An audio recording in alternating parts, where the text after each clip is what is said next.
Justin, why don't you quickly go through some of the other first-round bets and a nugget or two for each?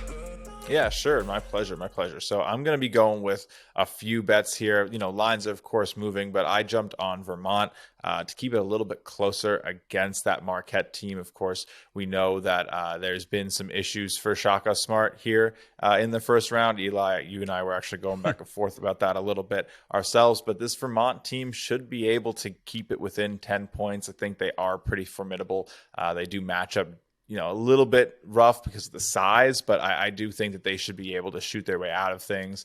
They have some playmakers that should be able to get things done. I'm going to take Kentucky. I'm laying the 3 against Providence. I just think this is a little bit of a short line for Kentucky. They have been manufacturing better offense than what it looks like. And then Providence, I mean, look, I love Ed Cooley as much as everybody else. He's honestly, I think one of their biggest X factors is that man can coach. And he is part of the reason that they were one of those stories last year that everyone said was so Shot lucky. quality.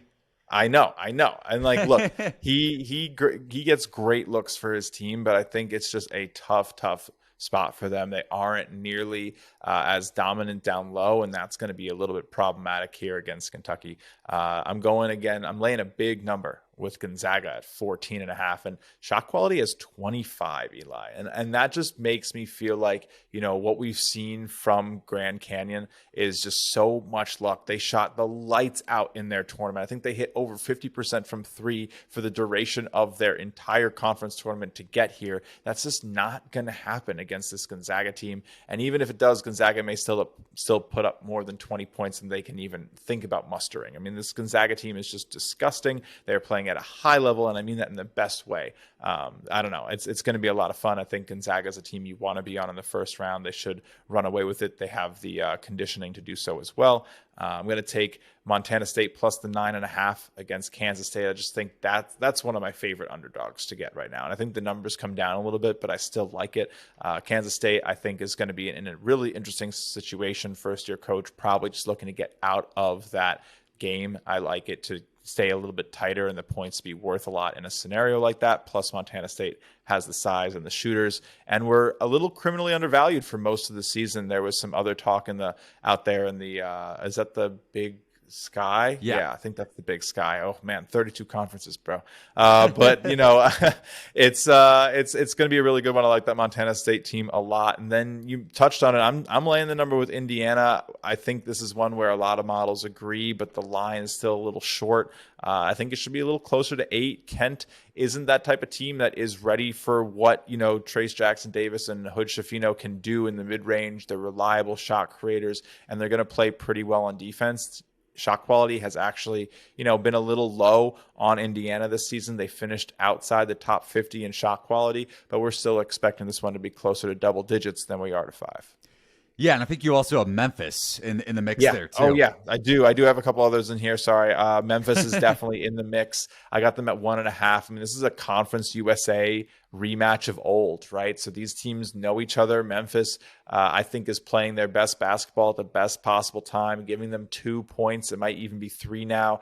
I don't think that's going to be enough. I'm such a Kendrick Davis fan. He is just best such point guard in the country. Oh, he is just such a great facilitator, and that is exactly what you want in March. I think it's the type of player you can hang your hat on. Penny Hardaway finally getting it done with this team. It's so much fun to see. They just handled Houston. They're going to be coming in sky high, feeling really good. I think this is a good place for them to keep clicking. And, FAU kind of snuck by UAB. They didn't sneak by UAB, but they snuck by Middle Tennessee for sure. So I feel like there's definitely been a little bit of luck in their run, and this is a good place for it to kind of come to an end.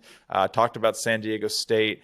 Arizona, I think the number's still a little short. I know that's like 13, but Princeton just won the Ivy basically because they had the home crowd, and that's just not going to be the case. They're going out to Sacramento to play Arizona. I think that's a tough travel spot for Princeton, who just is going to be outmatched. Ballo's going to have a heck of a game. I think if you like props, you're looking at that. He's just going to be able to catch everything off the backboard. So should be a good performance from him. And then I'm going to lay it against Kennesaw as well. I think Xavier, who, had a little bit of a heartbreaker there at the Big East, is in a perfect scenario to go in and cover a big number against a team that finally got to the tournament for their first time. There's no experience there. None. right? And honestly, I really feel like it should be Liberty still, but Yeah, that's a it talk sucks. for another time. Yeah, We look, need it's just Darius not McGee back in the dance. What the heck? right. It's not great for the ASUN, but it's still great for Kennesaw, and that's awesome. We love. What are seeing you, a teams Kennesaw? Like, what is this? Like a Kennesaw grad just coming out party over here? Look. I like Kennesaw. I think they're a fun team.